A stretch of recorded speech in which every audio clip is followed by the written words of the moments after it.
ওই দেখুন স্যার, তার মানে হলো যে ও হুমকিটা সত্যি, সেটা কোনো ইয়ার্কি নয়। কিন্তু এ কে? মনে হয় এ সুইসাইড বম্বার। সিআইডিকে ফোন করো।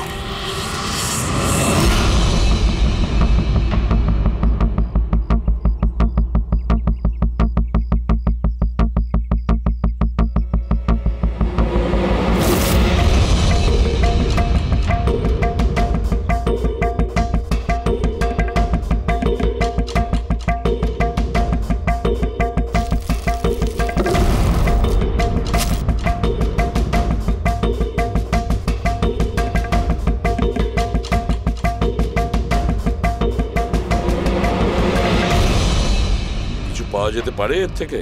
পাওয়ার মতো কিছু নেই বস, বডিতে বডি ডিকম্পোজ হয়ে গেছে, পচে গেছে। তাহলে তো চেনা খুব মুশকিল। না, চেষ্টা করব। সবার আগে এই হাড়ের ওপর যে মাংসর টুকরো আছে, টিস্যুতে আছে, এগুলোকে সরিয়ে হাড়টাকে একদম পরিষ্কার করে দেখি। ঠিক আছে। আইডেন্টিফিকেশনের কোনো চান্স আছে? চেষ্টা করবো দা। আপাতত আমি লাশটাকে ল্যাবে নিয়ে যাচ্ছি। স্যার, সবাই খুব শকে আছে। কলেজের প্রিন্সিপাল বলছিল কিছুদিন আগে কলেজে হুমকি এসেছিল। হুমকি? Bomb threat sir. কেউ স্টাফ রুমের দেওয়ালে লিখে দিয়েছিল যে এই কলেজটা বন্ধ করো, না হলে এখানে ব্লাস্ট হবে।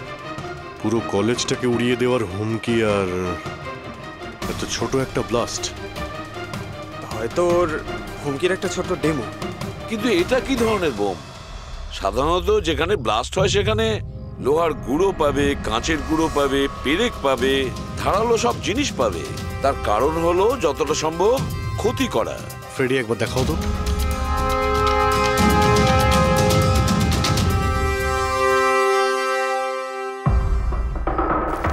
না স্যার, সেরকম তো কিছু দেখতে পেলাম না। আচ্ছা প্রিন্সিপাল সাহেব, আপনাদের স্টাফ রুমটা কোথায়? সেকেন্ড ফ্লোর, আসুন। চলো। রবিবাবু, আপনি যে বলেছিলেন যে দেওয়ালে কেউ কালি দিয়ে লিখেছিল, সেটা কোথায়? সেগুলো তো আমি মোবাইলে, এই দেখুন স্যার।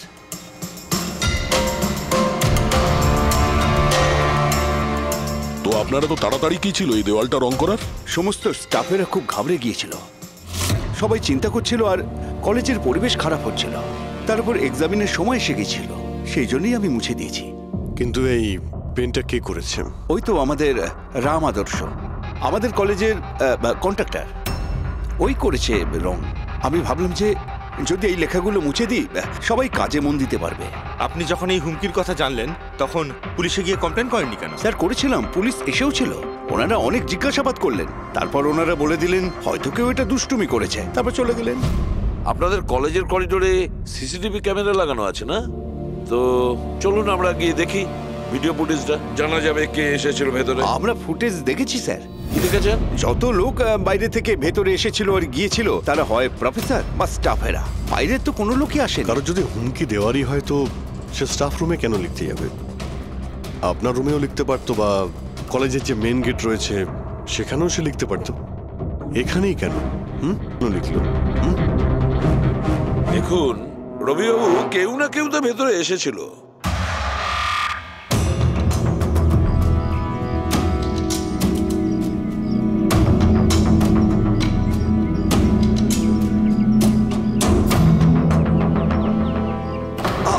আরে স্যার, স্যার! অভিজিৎ,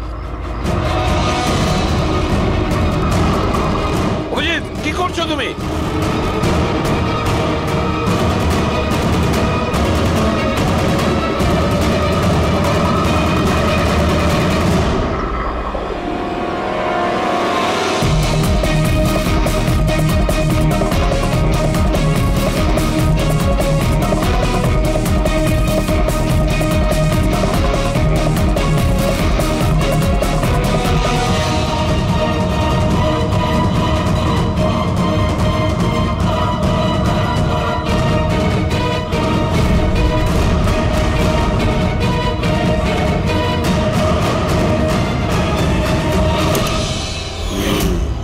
যেখানে ব্লাস্ট হয়েছিল সেই স্পটটা এই জানালার একদম নিচেই।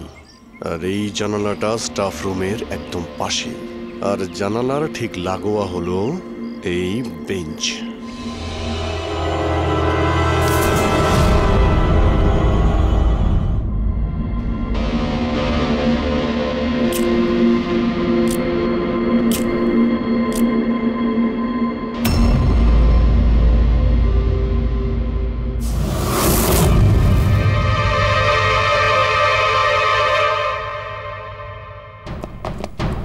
স্যার, ক্লাসরুমে যদি ঢুকতেই হতো ওই দরজাটা দিয়ে ঢুকতেন। এরকম হার্ট অ্যাটাক করানোর কি প্রয়োজন ছিল? আরে আমি চেক করছিলাম যে আমাদের বোম্বার সে কতটা রিস্ক নিয়েছিল স্টাফ রুমে গিয়ে ওই হুমকি দেওয়া পেন্ট লেখার জন্য। তার মানে স্যার, এই যে 65 লেখা বেঞ্চে যে ছেলেটা বসেছিল সেই বোমটা নিচে ফেলেছিল, যা ঠিক ওখানেই পড়েছিল। আর আমরা সবাই কাঁচের টুকরো আর লোহার টুকরো কেন পেলাম না জানো? মানে ওটা হোমমেড বোম ছিল? এক্স্যাক্টলি, এটা হোমমেড বোম ছিল। এই যে বাড়িতে ব্যবহার হয় না ব্লিচিং পাউডার ইত্যাদি, এগুলো দিয়েই বানানো হয়েছিল। সেই কারণেই ওই এভিডেন্স প্যাকেটে ব্লিচিং পাউডারের গন্ধ আসছিল। স্যার, এই ব্লিচিং পাউডার ওর ওই বেঞ্চেও লেগে রয়েছে। স্যার, তাহলে ওই বডিটা কার ছিল? শালুকে কঙ্কালটা ফরেন্সিক ল্যাবে নিয়ে গেছে, জানা যাবে সেটা কার। আচ্ছা রবিবাবু, স্টুডেন্টরা কোথায়? স্যার, সবাইকে বাড়ি পাঠিয়ে দিয়েছি। আর এই স্টুডেন্টটা কোথায়? টেবিল নাম্বার 65-এ যে বসেছিল। স্যার নাম্বার 65 তো আরিয়ানের। স্যার, ও 1 নম্বরের দুষ্টু ছেলে। কলেজে সব প্রফেসরদের জ্বালিয়ে খেয়েছে, 1 নম্বর দুষ্টু। আরিয়ান, চলো এবার আমরাও ওকে একটু বিরক্ত করি। I am sorry sir, I am sorry. চুপ! এই জন্য কলেজে জয়েন করেছো? কলেজটাকে বোম দিয়ে উড়ানোর জন্য? কেন করেছো এটা? স্যার, এক্সাম আসছিল আর আমি একদম তৈরি ছিলাম না। তো ওই দিন আমি স্টাফ রুমের ভেতরে যাই আর কলেজটাকে বোম দিয়ে ওড়ানোর হুমকি দিয়েছিলি?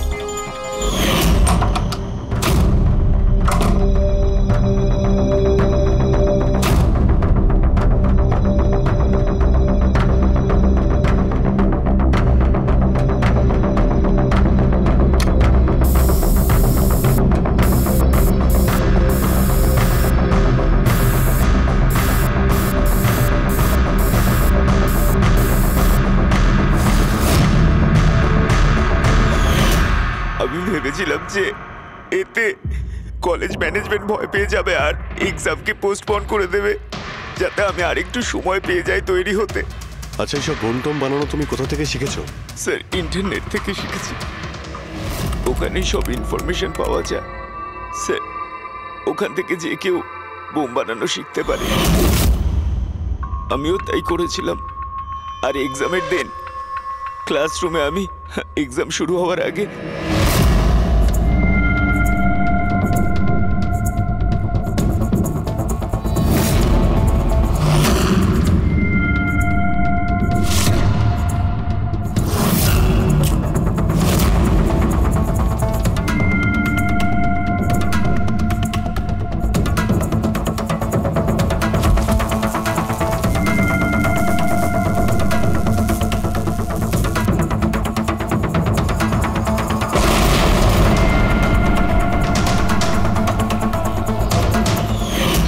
যদি এই বুদ্ধিটা পড়াশোনায় কাজে লাগাতে তাহলে অনেক বড় কাজ করতে পারতে। স্যার, আমি এইসব এক্সামটা বন্ধ করতে করেছিলাম। স্যার, আমি কাউকে মারতে চাইনি। কিন্তু মেরেছো তো ঠিকই না? না বস, আরিয়ানের কারণে কারোর প্রাণ যায়নি। এটা কি বলছো তুমি শালুকে? বোম ব্লাস্ট করেছে ও কলেজে? হ্যাঁ বস, বম ব্লাস্ট করেছে। আর ওই বম ব্লাস্টের কারণে একটা মার্ডার কেস আমাদের সামনে এসে হাজির হয়েছে।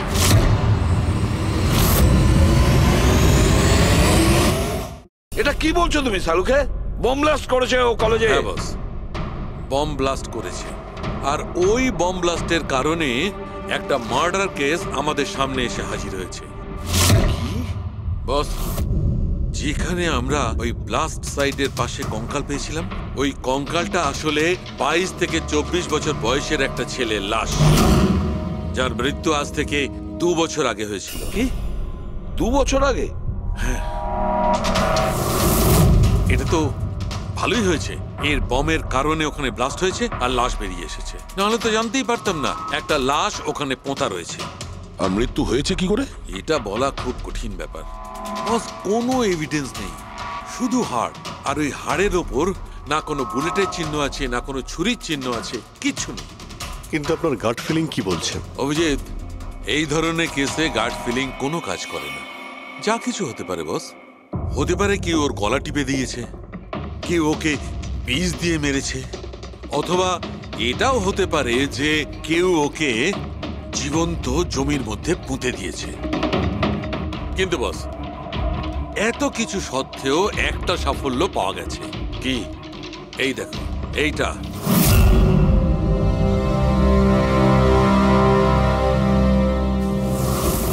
এই সেই ছেলেটা?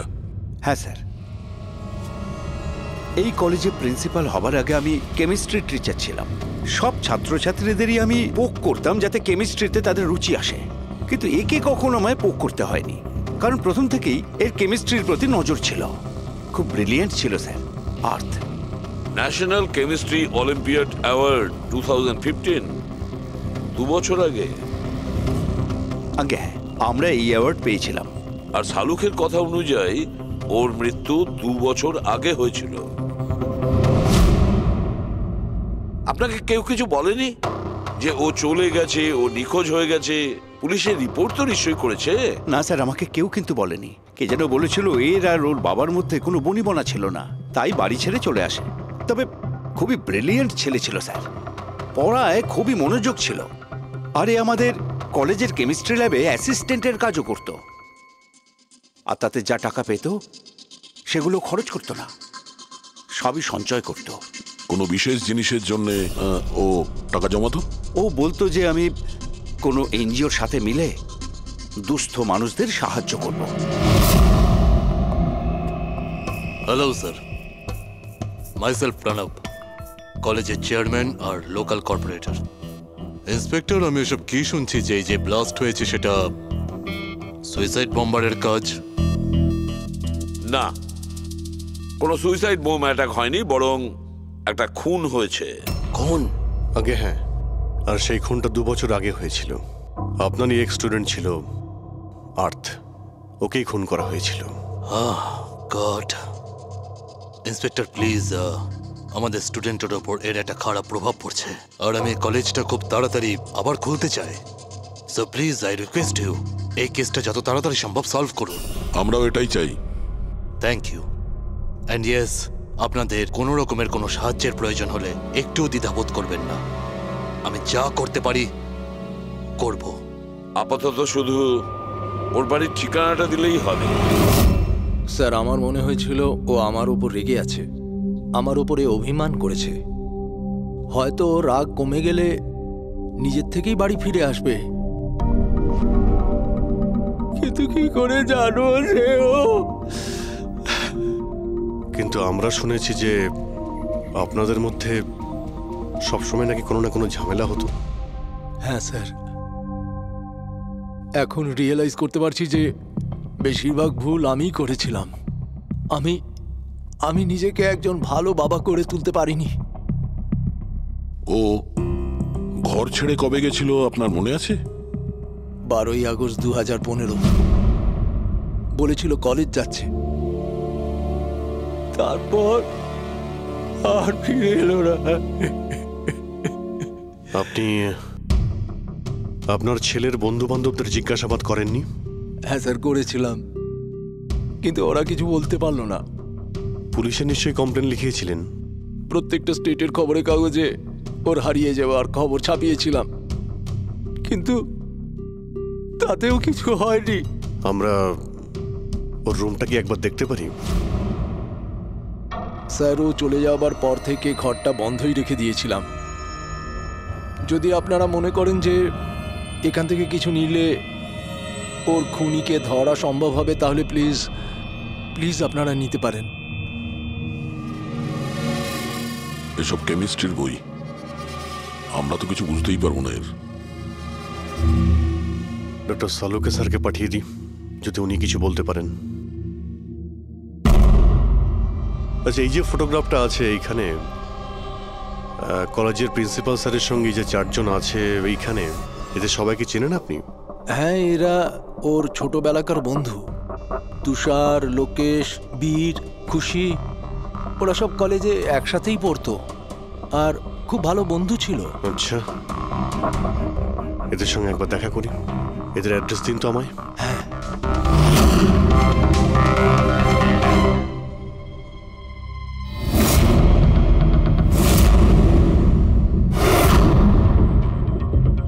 আগস্ট 2015 কিছুদিন আগে। হ্যাঁ আমি জানি 2 বছর আগের কথা আমি বলছি। তোমরা একটু ঠান্ডা মাথায় ভেবে দেখো, দেখো কিছু মনে পড়ে কিনা, কি হয়েছিল। স্যার এক্স্যাক্ট কিছু তো আমার মনে নেই, কিন্তু 6 অগস্টের দিনটা আমার মনে আছে, কারণ ওই দিন আমার বার্থডে ছিল। আচ্ছা। আর ওই দিন আমি আর্থকে দেখেছিলাম। ও গেটওয়েকে কিছু পয়সা দিয়েছিল আর কিছু কিনেছিল ওর থেকে। গেটওয়ে? আমাদের কলেজে একে স্টোনব্রিজের ওয়াচম্যান স্টুডেন্টদের খুব ফেভারিট ছিল। ওর সামনের দুটো দাঁতের মাঝখানে খুব বড় একটা ফাঁক ছিল,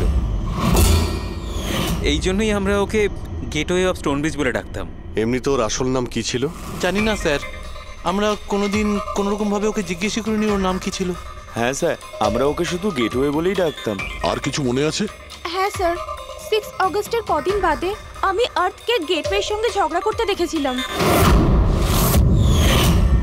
কিছু আর্গুমেন্ট চলছিল ওদের মধ্যে।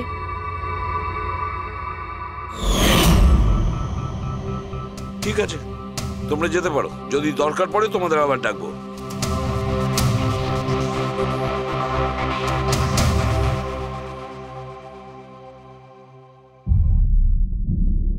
কি মনে হচ্ছে? গার্ডকে আমাদের ধরতে হবে, ও নিশ্চয়ই কিছু বলতে পারবে। আর স্যার এই ছেলেটা ওয়াচম্যানের থেকে কি কিনছিল? Excuse me sir. হ্যাঁ, আমি আপনাদের কিছু বলতে চাই। কি? হয়তো আপনাদের এটা শুনে একটু আশ্চর্য লাগবে, কিন্তু আমি আগে থেকেই জানতাম যে আর্থ মারা গেছে। কি? ও মারা গেছে এটা তোমার কেন মনে হয়েছিল? দ্যাট আই ডোন্ট নো, এটা একটা গাট ফিলিং। আমি আগে থেকেই জানতাম যে ব্যাস আর্থ আর বেঁচে নেই। আর কি কারণ আপনার এই গাট ফিলিং এর? কারণ আছে স্যার, এই দেখুন ফ্রেন্ডস বুকে আর্থের প্রোফাইল, এই সমস্ত পিকচার্স আর পোস্টস। কিন্তু 12 অগস্টের পর ও যেটা পোস্ট করেছিল তাতে আমি কমেন্টস করেছিলাম, কিন্তু ও কোনো রিপ্লাই করেনি। রিপ্লাই দেয়নি মানে আপনি ধরে নিলেন যে ও মারা গেছে? আই নো ইটস উইয়ার্ড, কিন্তু আর্থ আমার সমস্ত কমেন্টে রিপ্লাই করতো, এমনকি ঘুমানোর আগেও গুড নাইট মেসেজ পাঠাতো। কিন্তু 12 অগস্টে আমি সেই মেসেজও পাইনি। নো অফেন্স, তোমায় একটা পার্সোনাল প্রশ্ন করব। তোমার আর ওর মধ্যে কি কোনো রিলেশনশিপ ছিল? না, এরকম তো কিছু ছিল না, কিন্তু আমাদের রিলেশনশিপ বন্ধুত্বের থেকে অনেক বেশি ছিল। তার মানে আপনার মনে হচ্ছিল যে 12ই আগস্টের পরে ওর প্রোফাইলে ওর সমস্ত ছবিগুলো অন্য কেউ দিচ্ছিল? হতে পারে। না না, এটা কিভাবে হয়? আমরা তো মোবাইল কোম্পানির সঙ্গে ক্রস চেকও করিয়েছি। ও কটা ছবি তুলেছে, কোথা থেকে তুলেছে, আর কিভাবে তুলেছে, কখন পাঠিয়েছে, সব ক্রস চেক করেছি আমরা। সব তো ঠিকই ছিল। এক্স্যাক্টলি, মোবাইল কিছুক্ষণের জন্য অন হতো, কিন্তু লোকেশন সেটাই ছিল যেখান থেকে ও ছবি পোস্ট করতো। আমি জানি যে আপনারা কি ভাবছেন, যে আমি এসব পাগলের মতো কি উল্টোপাল্টা বলছি, কিন্তু আমার মন জানে আর্থ কোথাও যায়নি। ইনফ্যাক্ট ও কলেজ থেকে বাইরেও যায়নি।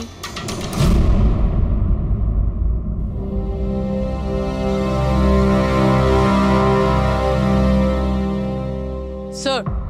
হ্যাঁ স্যার, এটা দেখুন, খুশি ঠিক বলছিল, আর্থ কোথাও যায়নি। এটা কি করে সম্ভব? স্যার, আমি সব ছবির রিভার্স ইমেজ চেক করেছি। রিভার্স ইমেজ মানে যা থেকে তার ডিটেলসটা পাওয়া যায়? হ্যাঁ স্যার, যদি ধরুন কোনো ছবি আমরা ইন্টারনেটে আপলোড করি, তাহলে সেই ছবির সব ডিটেলস আমরা পেয়ে যাব। কটার সময় তোলা হয়েছিল, কোথায় তোলা হয়েছিল, সব। আর যদি ওই ছবি কেউ কোনো এডিট করতে চায় বা ট্যাম্পারিং করতে চায়, তাহলে আমরা অরিজিনাল ফটোটাও কি আছে সেটা বুঝে যাব। আর স্যার, আর্ট 12ই আগস্টের পর থেকে যতগুলো ছবি আপলোড করেছিল, আমি সেগুলোর রিভার্স ইমেজ চেক করেছি। এই দেখুন স্যার, কি পেয়েছি।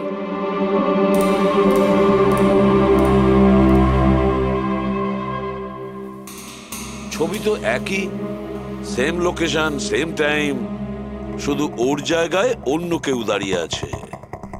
কেউ এডিট করে এটাকে এর জায়গায় আর্থের চেহারা লাগিয়ে দিয়েছে। এক্স্যাক্টলি। তার মানে ছেলেটা ওই সব জায়গায় যায়নি, বরং এ তো কলেজ থেকেই বাইরে যায়নি। ওই বেচারা তো 12 আগস্ট 2015 মারা গিয়েছে।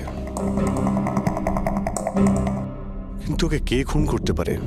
সেটা তো গেটওয়ে ওয়াচম্যানই বলতে পারবে। খোঁজ নিতে হবে কোথায় আছে। স্যার, প্রিন্সিপালের সঙ্গে কথা হলো। গেটওয়ের আসল নাম শৈলেশ স্যার। আচ্ছা স্যার, 11 আগস্ট 2015 আর্থ শৈলেশের বিরুদ্ধে কলেজের বোর্ডে একটা চিঠি লিখেছিল যে ও ড্রাগস বেচে, এই সুগার হাই ড্রাগস। আর 12 আগস্ট ওকে চাকরি থেকে তাড়িয়ে দেওয়া হয়েছিল। ওটা হোক বা না হোক, নিশ্চয়ই শৈলেশের হাত আছে ওর খুনের ব্যাপারে। কলেজের লোকেরা ওর নামে কমপ্লেন করেনি পুলিশে? না স্যার, প্রিন্সিপালের নাকি দয়া হয়েছিল। শৈলেশ খুব গরিব মানুষ, একা ইনকাম করতো, তাই ওকে ছেড়ে দেওয়া হয়। আচ্ছা, বাড়ির লোকেরা কি বলছে শৈলেশের? শৈলেশের বাড়ির লোক এখান থেকে 600 কিলোমিটার দূরে একটা গ্রামে থাকে। শৈলেশের সাথে তো ওদের 2 বছর কোনো যোগাযোগই নেই। ওরা তো নিজেরাই ওকে খুঁজছে। কিন্তু ওর বাড়ির লোক জানতে পেরে গেছিল যে শৈলেশ ড্রাগ বিক্রি করে। তো ওরা এটা ভেবে নিয়েছে ওকে হয়তো পুলিশে ধরে নিয়েছে আর জেলে পড়ে রয়েছে। এ কিরকম ফ্যামিলি? খোঁজার একবার চেষ্টাও করেনি? এই শৈলেশ 2 বছর ধরে নিখোঁজ। একবারও বাড়ির লোককেও ফোনও করেনি। চাকরি থেকে তাড়িয়ে দিয়েছিল আর 2 বছর ধরে বাড়ি যায়নি। তাহলে গেল কোথায়? দয়া, আমি জানি শৈলেশ কোথায় আছে।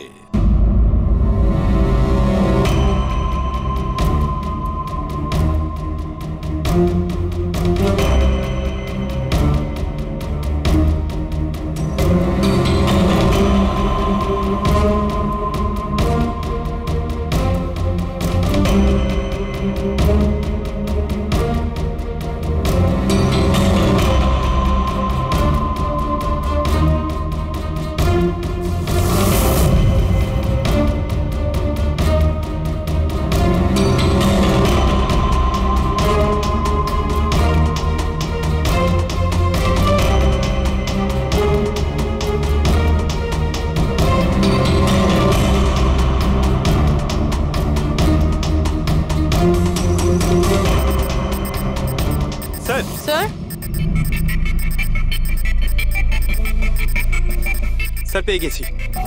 এই দেখুন।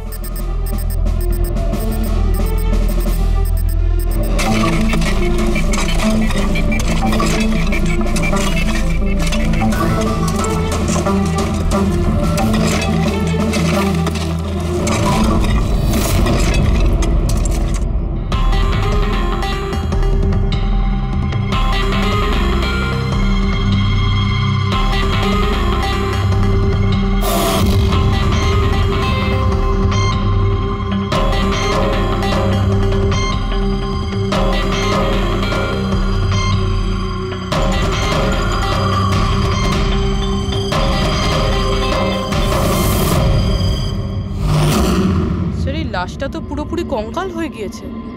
একে চিনতে পারবো কিভাবে? ডক্টর সালুখে আছে তো? এই লাশটাকে চেনার জন্য ডক্টর সালুখের কোনো প্রয়োজন নেই।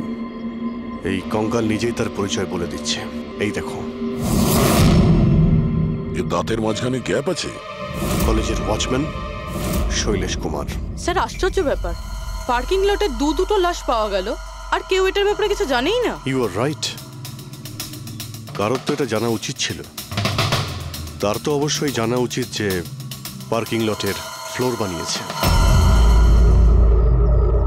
কলেজের কম্পাউন্ডের মধ্যে দুটো লাশের কঙ্কাল পাওয়া গেছে, আর আপনারা কিছু জানেনই না?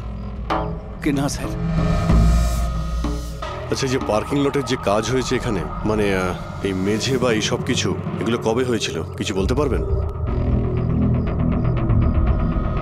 এগুলো তো 7ই আগস্ট 2015। মানে 2 বছর আগে, যে সময় আর্থ মারা গিয়েছিল, মানে তার আশেপাশেই। মানে যেই এই কংক্রিটের কাজটা বা মাটি ভরার কাজটা করেছে, ও জানতো যে ও দুটো লাশের ওপর মাটি ফেলছে। হ্যাঁ, এই সমস্ত কাজ এখানে কে করেছিল? রাম আদর্শ, আমাদের কলেজের কন্ট্রাক্টর। এসব কাজ ওই করে থাকে। ওই কন্ট্রাক্টর যে অফিসের পেন্টিং করেছিল? আগে হ্যাঁ, এই পার্কিং লট আর মাটি ঢালার কাজ ওই করেছে স্যার। এই রাম আদর্শ থাকে কোথায়? লোকটা তো দেখছি বাড়িটা বেশ ভালোই হাঁকিয়েছে। একজন কন্ট্রাক্টরের এত বড় বাড়ি।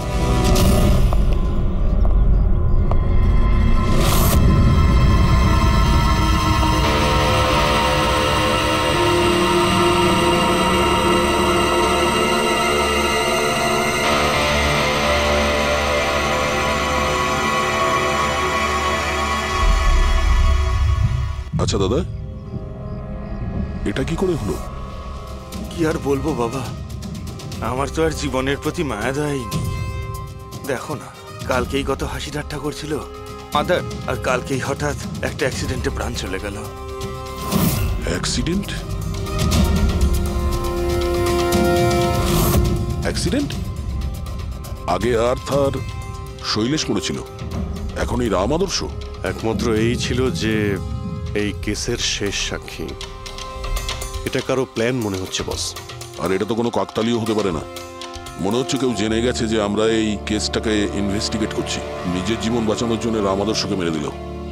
আমার তো মনে হয় এই কলেজেরই কেউ হবে। সে কে এটা জানতে কলেজের হিস্ট্রি ঘাঁটতেই হবে। স্যার, স্টোনব্রিজ কলেজের ফিনান্সিয়াল হিস্ট্রি একদম ক্লিন। টাকা বা ডোনেশনের ক্ষেত্রে কোনো ঘাপলা নেই। স্যার এই আর্টিকেলটা পেয়েছি। 3 আগস্ট 2015-তে AK স্টোনব্রিজ কলেজের কেমিস্ট্রি ল্যাবে স্টুডেন্টদের ওপর একটা আজব সাইড এফেক্ট হয়েছিল। সবাই অজ্ঞান হয়ে গিয়েছিল। মনে হয় কোনো কেমিক্যাল রিয়াকশন ছিল। এটা কি ধরনের কেমিক্যাল? স্যার ওটা তো অথরিটিসও জানতে পারেনি।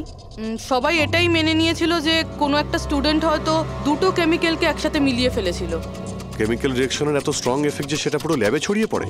হতে পারে অভিজিৎ, কিছু কিছু কেমিক্যালের খুব স্ট্রং রিয়াকশন হয়, যেমন হচ্ছে নেনথানাইট। বস, আমি ওর কেমিক্যাল জার্নাল দেখেছি, ওখানে একটা অদ্ভুত জিনিস দেখেছিলাম। 10 আগস্ট 2015-তে ওর কেমিক্যাল জার্নালে একটা বিশেষ কথা লিখেছিল। কি? আর্থ কেমিক্যাল ল্যাবে সুগার হাই ড্রাগের টেস্টিং করে ওর কেমিক্যাল ফর্মুলা বের করে লিখেছিল সুগার হাই, যাকে কেমিক্যাল ভাষাতে নেনথানাইনও বলে।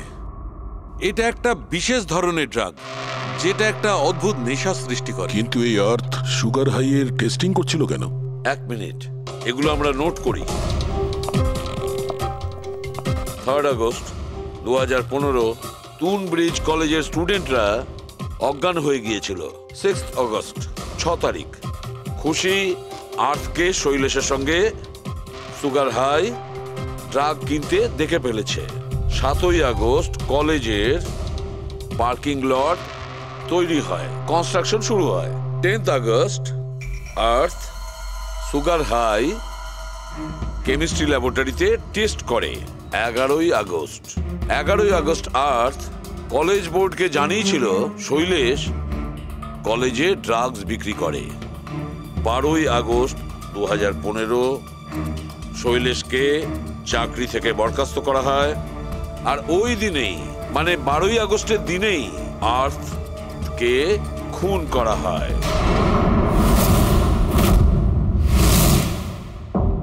হয়ে গেছে? কি বুঝতে পারলে? স্যার এতে পুরো গল্পটাই বোঝা যাচ্ছে। এমন কেউ ছিল যে কেমিস্ট্রি ল্যাবেই সুগার হাই ড্রাগস বানাতো। তোমার এরকম কেন মনে হচ্ছে? তাহলে আন্দাজে বলছি না, কনফার্ম কলেজের মধ্যে কেউ তো একজন ছিল যে সুগার হাই ড্রাগস বানাতো। আর সেটাও রাতে, যখন কেউ থাকতো না। আর তার সঙ্গতে ছিল কলেজের ওয়াচম্যান শৈলেশ। আর সেই ড্রাগসই শৈলেশ কলেজের স্টুডেন্টদের বেচতো। সেই কারণে 3 তারিখে স্টুডেন্টস ল্যাবে অজ্ঞান হয়ে গেছিল স্যার। তার আগের রাতে ড্রাগস বানানোর পরে ওরা ওই জিনিসপত্রগুলো ঠিকমতো পরিষ্কার করেনি, সেই কারণেই হয়তো একটা স্ট্রং কেমিক্যাল রিয়াকশন হয়েছিল। এবারে বুঝতে পেরেছো? সেটা তো বুঝলাম, কিন্তু ভাই আমাকে একটা কথা বলো, আর্থের সন্দেহ কেন হয়েছিল? কারণ স্যার ও ল্যাবে অ্যাসিস্ট্যান্টের কাজ করত। ও হয়তো দেখেছে স্টোর রুম থেকে কেমিক্যাল আর জিনিসপত্র সরে যাচ্ছে, তখন ওর সন্দেহ হয়। আর যখন এই কেমিক্যাল রিয়াকশনটা হলো, আর তখন ওর বিশ্বাস হয়ে গেল কেউ ল্যাবের ব্যবহার করছে ড্রাগ বানানোর জন্য।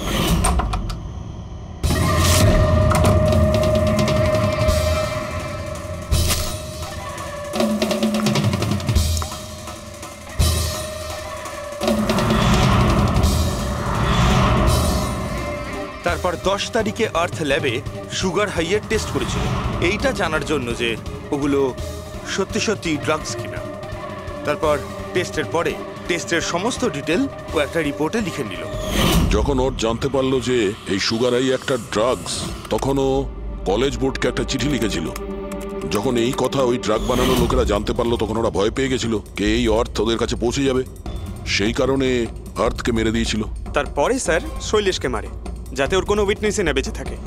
কিন্তু স্যার এরকমটা কে করতে পারে? যে কেউ হতে পারে, যার কেমিস্ট্রির ওপর খুব ভালো দখল আছে আর যে সবসময় ল্যাবে যাতায়াত করতো। স্যার ওই কলেজের প্রিন্সিপাল, উনি তো শৈলেশকেও পুলিশের কাছে দেননি। কেমিস্ট্রির নলেজ তো লোকেশ, তুষার আর বীরেরও রয়েছে। হায়ার স্টাডির জন্য ওরা বড় বড় ইনস্টিটিউটেও গিয়েছিল, তাও সেটা স্টুডেন্ট লোন বা স্কলারশিপ ছাড়া। এত টাকা পেলো কোথা থেকে ওরা? স্যার হতে পারে তার মা বাবা দিয়েছে, বা এমনও হতে পারে কোনো বেআইনি কাজ করেছে টাকার জন্য। যে কেউ হতে পারে, এদের মধ্যে কেউ বা বাইরের কেউ, কাউকে ভরসা করা যায় না। একটা কথা, এই আপনাদের এই খুশির ওপর ভরসা আছে স্যার? কেন দয়া? মানে যদি এই খুশি ভরসা করার মতন হয় তাহলে আমার কাছে একটা প্ল্যান আছে। কিরকম প্ল্যান? আর্থ, শৈলেশ আর রাম আদর্শ তিনজনেই মারা গেছে, আর তোমার ষড়যন্ত্র আমি সব জানি। আর যদি তুমি চাও যে এটা গোপন থাকুক, তাহলে আজকে কলেজের পার্কিং লটে 1 কোটি টাকা নিয়ে চলে এসো।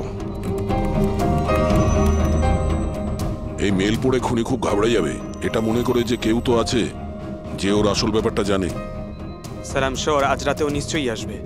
আর উইটনেসকে মারার চেষ্টাও করবে। তাই তো আমি বলছি স্যার, এসব কিছুর জন্য খুশির জীবনের রিস্ক নেওয়া কি ঠিক হবে?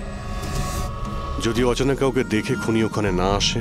আর আমাদের এমন কাউকে চাই যে ওই কলেজেই পড়ে, আর যাকে দেখে ওর মনে হয় যে হ্যাঁ এ হয়তো ওর আসল ব্যাপারটা জানে।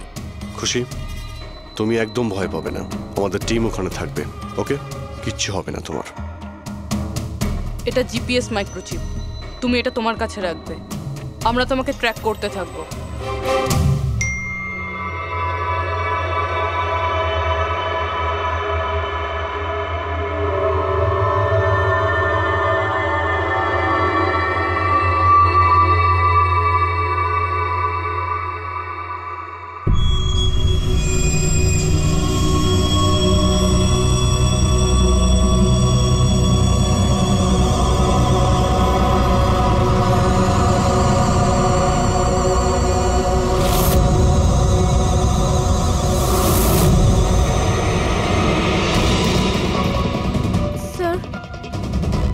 আপনারা কাউকে দেখতে পেলেন কি? না, এখনো পর্যন্ত না। ঘাবড়িও না, তুমি শুধু অ্যালার্ট থেকো ব্যাস। তুমি একদম ভয় পাবে না, আমরা তোমার আশেপাশেই আছি, বুঝেছো? ওকে ওকে স্যার।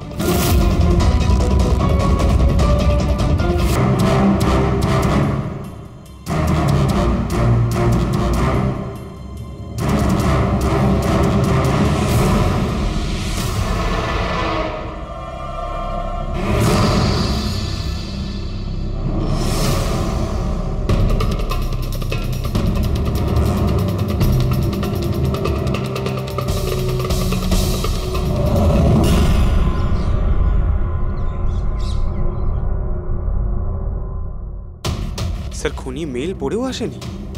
আরে পঙ্কজ, হতে পারে সে মেলটা দেখেইনি, বা এটা হতে পারে যাদের আমরা মেল করেছিলাম এদের মধ্যে কেউ খুনি নয়। খুশি, তুমি অনেকটা টায়ার্ড হয়ে গেছো, যাও তুমি ঘরে গিয়ে rest now. And thanks for everything. যদি কোনো জিনিসের প্রয়োজন হয় আমাদের ফোন করো, ওকে?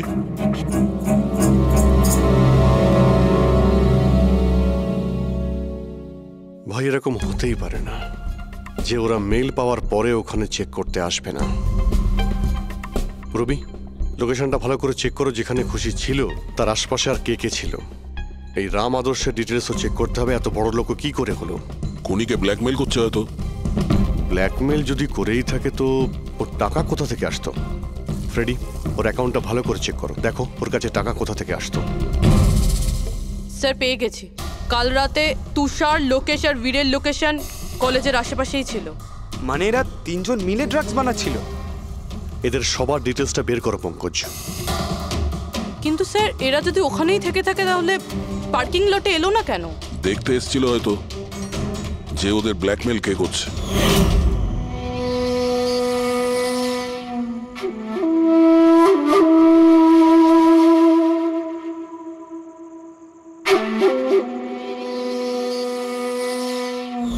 আর ওরা হয়তো খুশিকে দেখে ফেলেছে।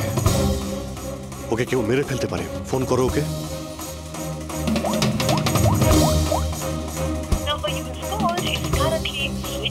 সুইচ অফ আসছে। Switched off? স্যার এই তো 2 মিনিট আগেও ফেসবুকে একটা স্ট্যাটাস আপডেট করলো, need a break, going on holiday. তাহলে ফোনটা সুইচ অফ হলো কি করে? আচ্ছা, খুশির কিছু ওই চিপ যেটা আমরা দিয়েছিলাম সেটা হয়তো ওর কাছেই আছে। ও লোকেশন ট্র্যাক করে ও কোথায় আছে। স্যার, এই রাম আদর্শর রাম কাহিনী আমার মাথায় ঢুকে গেছে।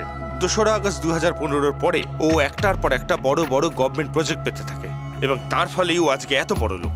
আর এই সমস্ত প্রজেক্ট দিয়েছিল একটাই লোক, প্রণব, কলেজের চেয়ারম্যান। স্যার, একটা শকিং নিউজ আছে। প্রণব তুষারের আঙ্কেল।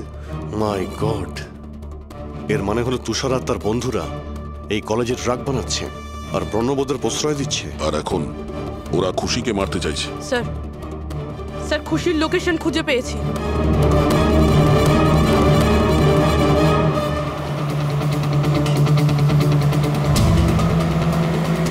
খুশি এখন কোথায় আছে? স্যার কোনো একটা আন্ডার কনস্ট্রাকশন সাইটে গিয়ে আটকে গেছে।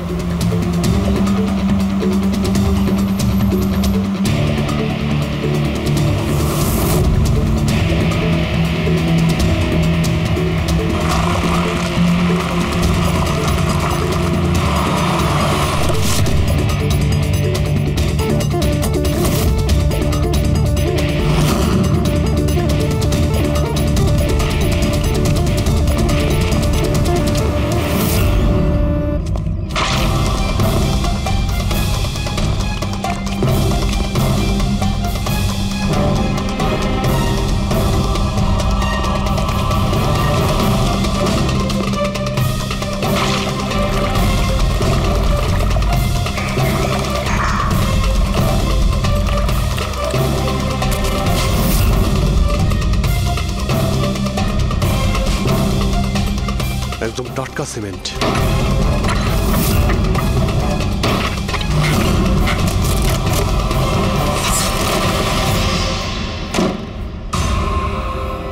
খুশি?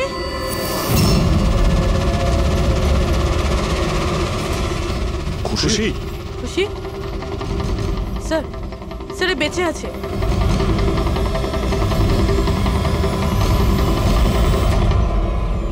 খুশি?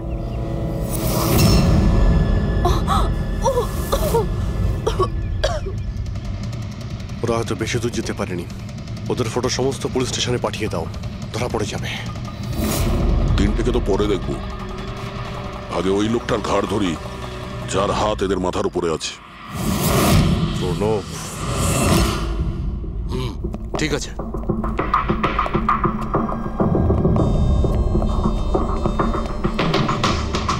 আপনারা? আগে হ্যাঁ, ওই দিন তো আপনিই বলেছিলেন যদি কোনোদিন কোনো প্রবলেম হয় আপনার কাছে চলে আসতে। হ্যাঁ, অফকোর্স আই রিমেম্বার। প্লিজ আমাকে বলুন আপনাদের কিভাবে সাহায্য করতে পারি। না ঠিক আছে, আমরা এখানে কিছু জিজ্ঞাসা করতে আসিনি, একটা ব্যাড নিউজ দিতে এসেছি। Bad news? আগে হ্যাঁ, ওই মেয়েটা আছে না খুশি, ও বেঁচে গেছে। খুশি? কে খুশি? চিনি না আমি। কি বলছেন আপনি? আপনি এত নার্ভাস হচ্ছেন কেন? আপনার শরীর ঠিক আছে তো? কিছু ওষুধ টষুধ খাবেন নাকি? নাকি আপনার স্মৃতিশক্তি ঠিক করার জন্য আপনাকে কোন ওষুধ খাওয়াতে হবে? বস, কাজ হয়ে গেছে। স্যার, ওই মেয়েটাকে তো আমরা পুঁতে দিয়েছো। যেভাবে আর্তা শৈলেশকে পুঁতে দিয়েছিলে,